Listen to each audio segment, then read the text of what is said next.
Hi there, welcome. My name's, as just introduced, Dave Boon. I'm the head of user experience at BAE Systems, but I come there in a sort of a long-winded way. I come from New Zealand originally. This is my hometown in New Zealand, Mount Maunganui. It's a beautiful part, and people always ask me, "Why do you leave New Zealand?" And it was a great trip. So New Zealand is probably known for a few things, most notably, I'll just press into this one, most notably Hobbit and Lord of the Rings. The little movie set of Hobbiton is not far from where I grew up, about 20 miles down the road, so we're known for that, and I'm also a huge sports fan, and right now happening over in Japan is the Rugby World Cup, and we're very proud of our national rugby team, the All Blacks, hopefully going to win its third World Cup in a row.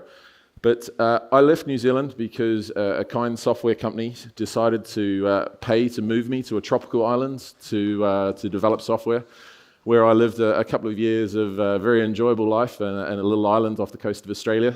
And I moved from there when the next challenge came up. I met my wife and moved to the UK, where I entered the world of cheese and chocolate at Kraft Foods, where I looked after all of their global websites for a period of about 3 years, which was fun, and there is a limit to how much chocolate you can actually enjoy.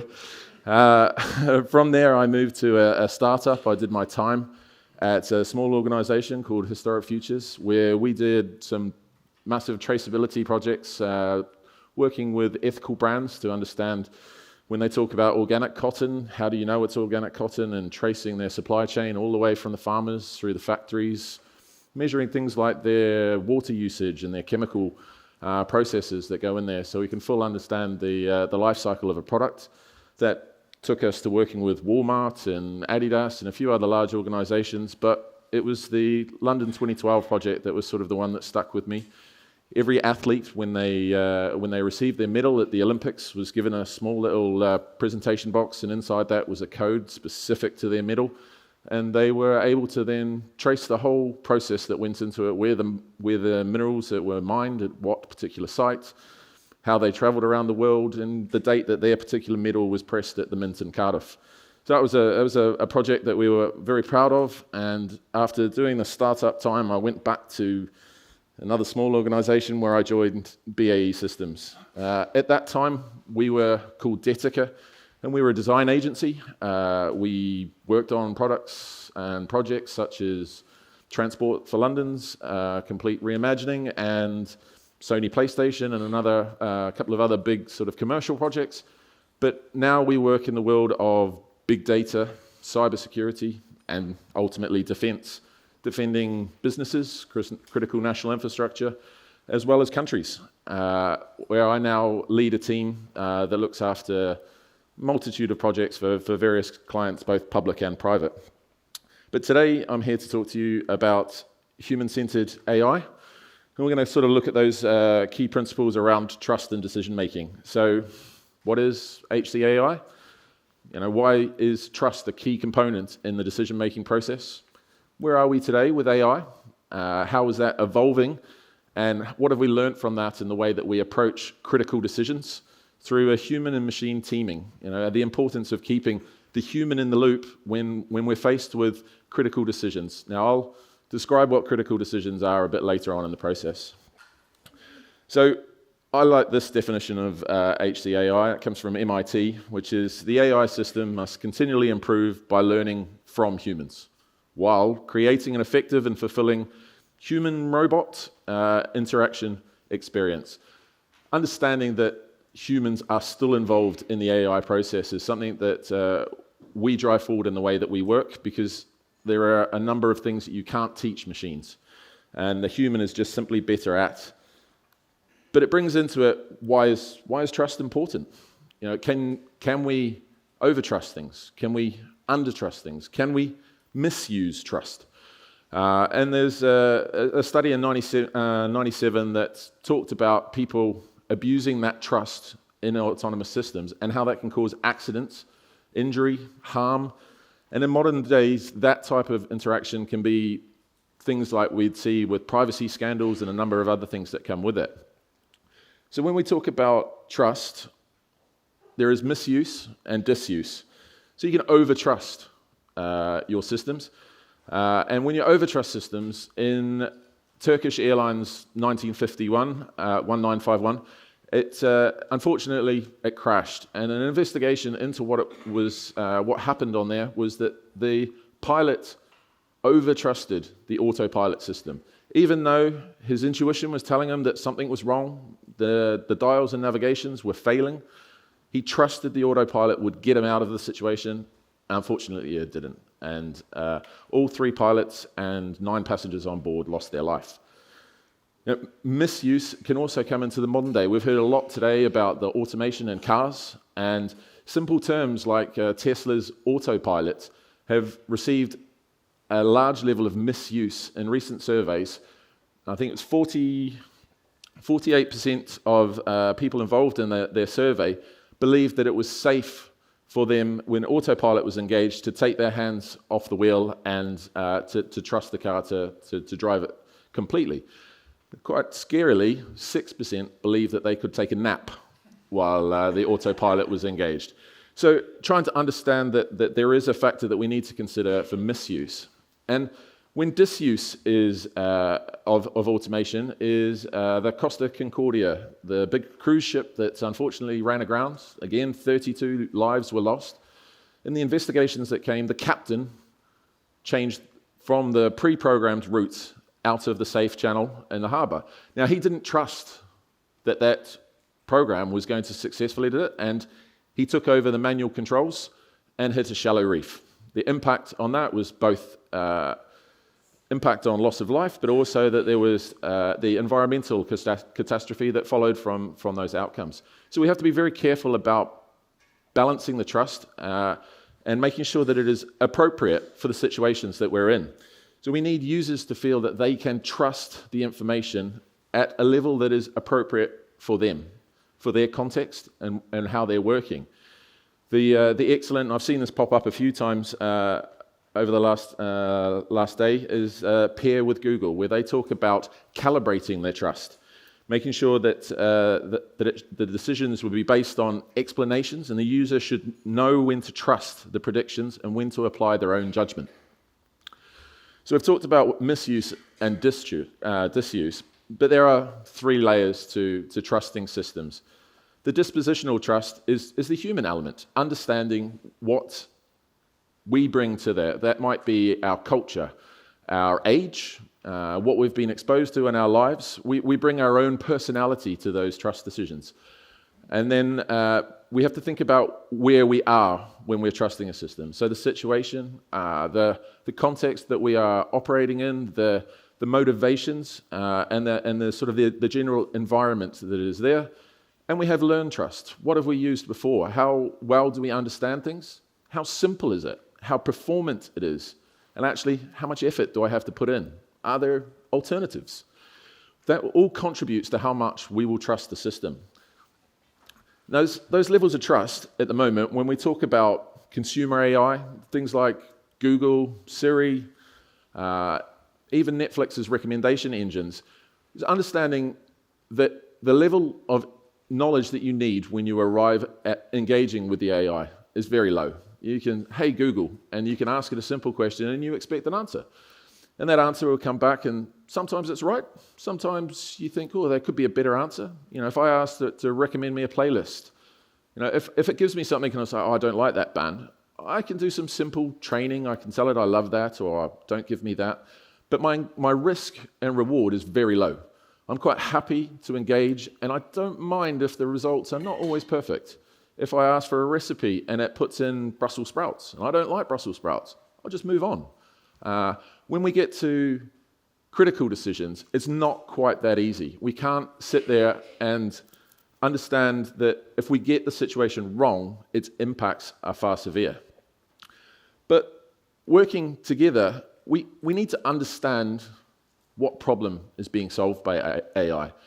When we're asking it to model data, to learn data, we need to understand the boundaries at which it's operating in. We can't just let AI become the new Skynet and go off and teach itself anything and everything that it wants.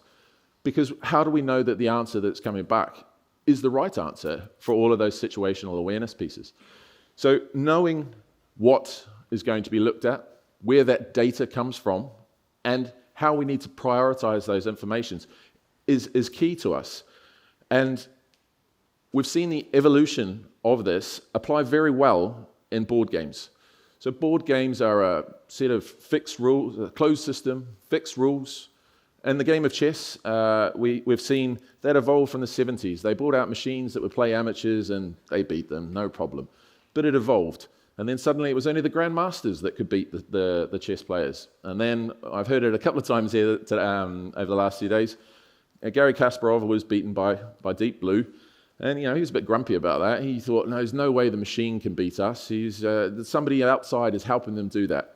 But that kicked off his inquisitive nature. He thought, well, if machine can beat me, well, what can we use that for? How do we make that better? And he started the process of advanced chess, which was the beginning of teaming the machine with a human. And that process still runs today. They still compete to try and get things better and better.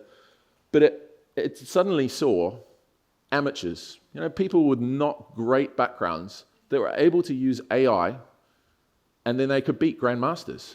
And he started to work on the principle that, you don't have to be the greatest chess player in the world if you've got AI.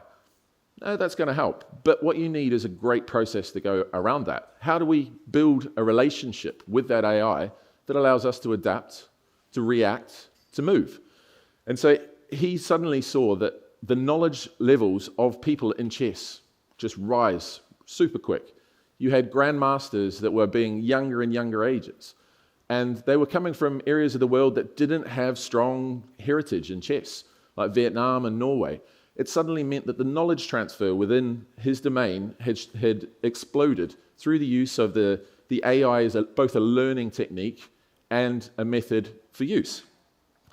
But chess was there, quite easy. There's a fixed board, and when they beat Kasparov, it was done through brute force.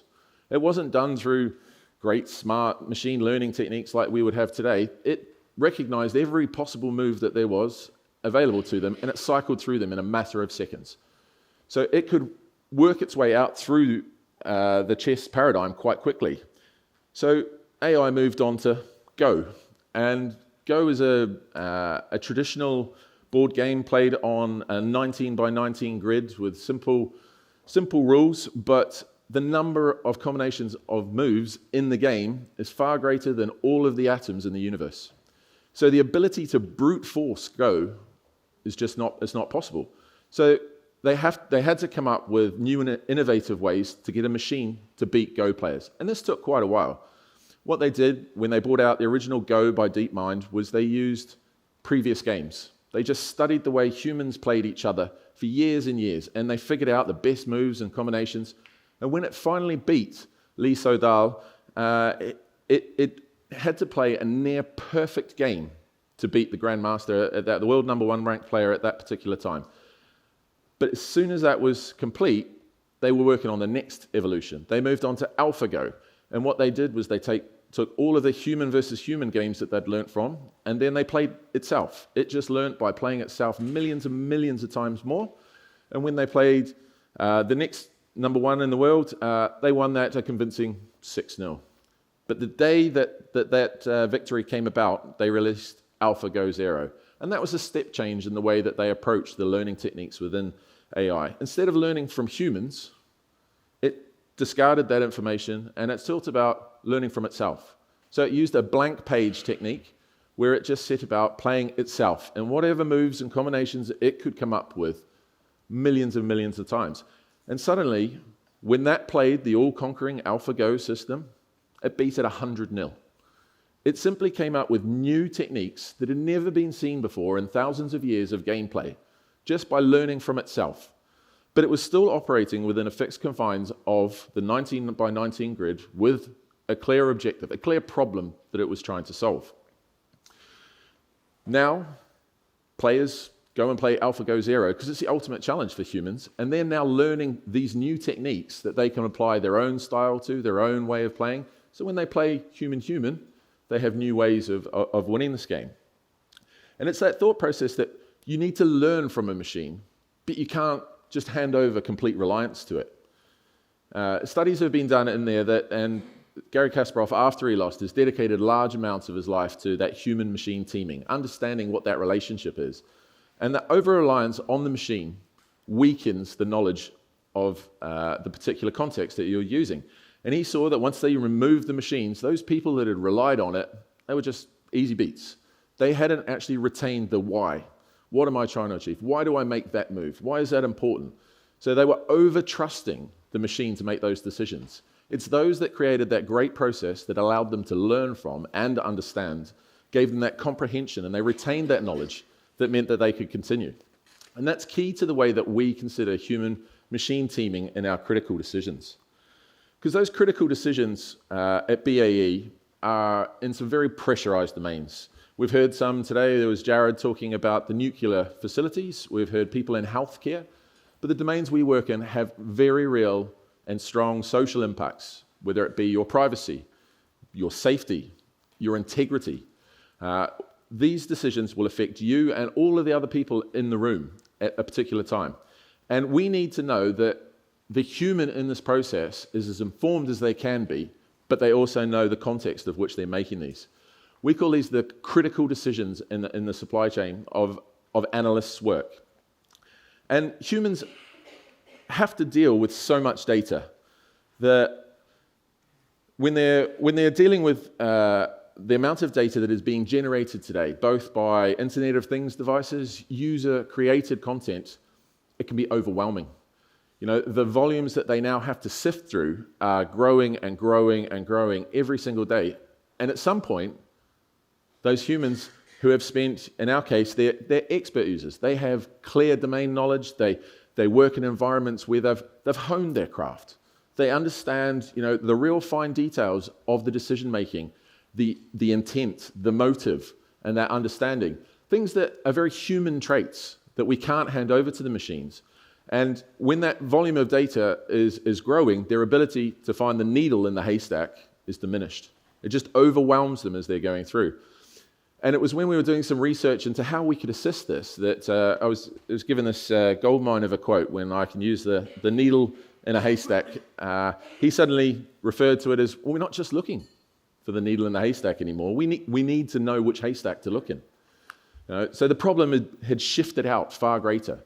They still had that ability to find that needle, but they needed assistance. They needed ways to sift through all of this data in an effective way. But they can't just hand that over. They need to know why decisions are made. Now, a lot of the work that I do is quite sensitive. I can't bring my real-world examples particularly easily to come here.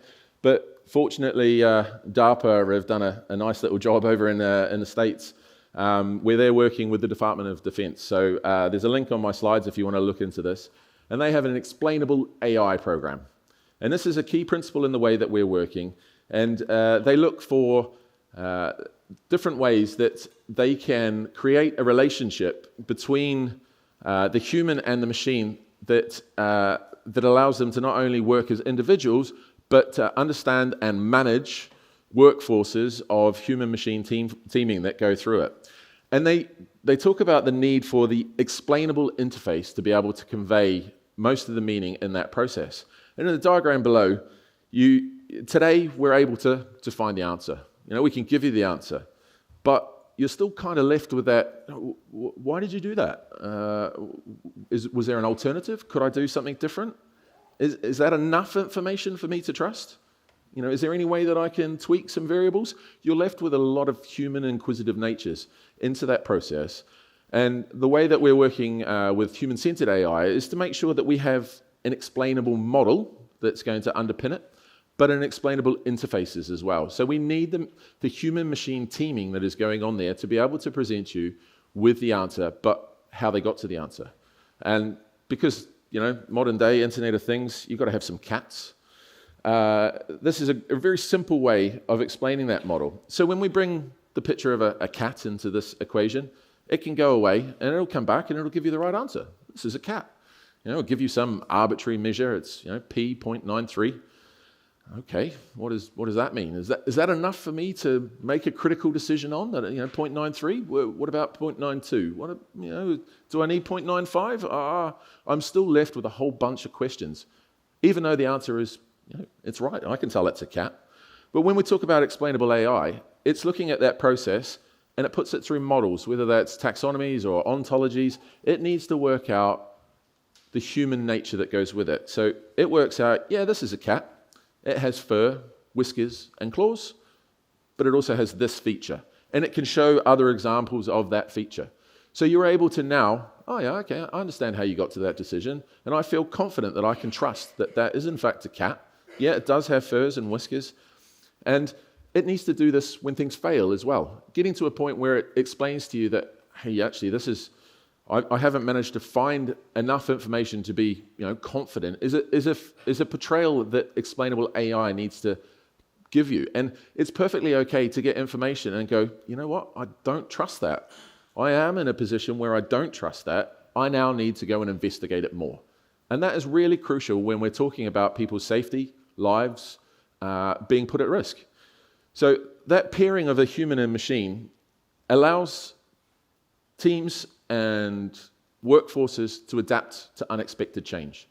For all of the great work in the world of AI, they start by learning from data. They learn from pre-existing models that allow you to understand what is going on. And in the training, you can ramp that knowledge up quite quickly and perform very well. But the real world changes. That might be there's traffic jams from a car accident. There is weather conditions. It's now freezing.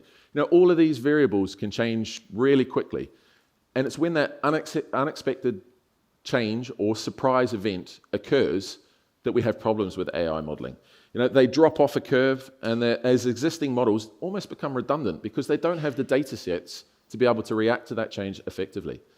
So when we combine humans into that loop, their intuition, their ability to recognize what's happened and come up with strategies and plans to adapt is where the balance between keeping the human with the AI together allows you to recalibrate and get yourself back to a performance system far quicker.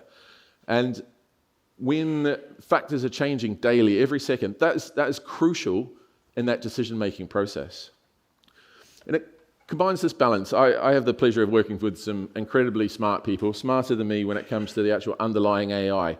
And when we were doing this, Mark, my colleague, came up with, machines are easily confused. When things change, they don't know how to adapt to it. But we as humans, we become overwhelmed. There's too much for us to do. So we have to find that balance between the two that is right for us. And it's always a balancing act when we're working through things, because we've all seen and heard of Skynet. We've heard of these like learning where if we don't frame a problem and we're not keeping a human in it, what can happen? It can go off and teach itself to do things that we didn't want it to do. And really when we're doing things, we need to make sure that we keep a rigor in the process of the way that we are evolving AI, and that's both ethical. It's making sure we're complying with authorities and law in whichever situation that we are, so that we can keep a control, and we need to constantly review that. We need outside people to review that what we are doing is within the confines of what is acceptable at a very human level, because AI and human-centered AI in critical decisions is there for us to help people's lives, to impact on you. So we need to make sure that we have that rigor in place that allows us to maintain the appropriate levels there, that you will trust the AI and the human operating it. So how do we contextualize that? I have some cool scenarios that I can't unfortunately talk about today, but we have this one that commonly comes up with us, and we work in large control rooms, in trains, military complexes and things like that, and we had this exact scenario at Christmas time where it's 2 days before Christmas. You have a mood and a sentiment on the platforms where everybody's like happy and jovial, but they're kind of fearful as well because I don't want my train to be delayed. I've got to get home to family. I've got to cook dinner. I've got, I need to be somewhere. But you've got age ranges there that mean you've got the elderly and the frail traveling. You've got lots of people traveling with young children, mobility issues that are in there. So we have a whole range of human factors that are involved. Then the worst thing possible happens is a train delay. Okay, so that train is delayed, and we've now got 75 passengers sitting on the platform going, where's my train, where's my train? But we've now got the next train coming in, and it's on time. And we've got another 5 passengers sitting there to wait for it. We've now got some decisions to make. What do? It's very busy, we have to reschedule something. So the AI is able to present a model to the human that is, okay, we've got 75 passengers. To move them to the next platform, 75 meters of travel, it involves 50 steps. And making that decision of moving 75, the humans got to take into account it's cold, it's -2 outside Celsius, there is potential health and safety risks. That passenger of profile means if we try and move all of those people, there's risks of trips and falls and other related safety issues. And is that likely to impact on onward travel? Is it likely to delay it more or less?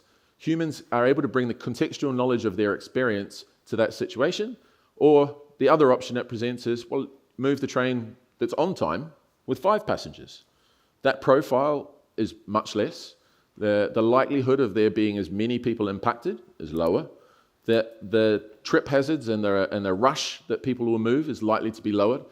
And so the human has to bring that contextual sensitivities that humans are able to bring to that situation and make the decision.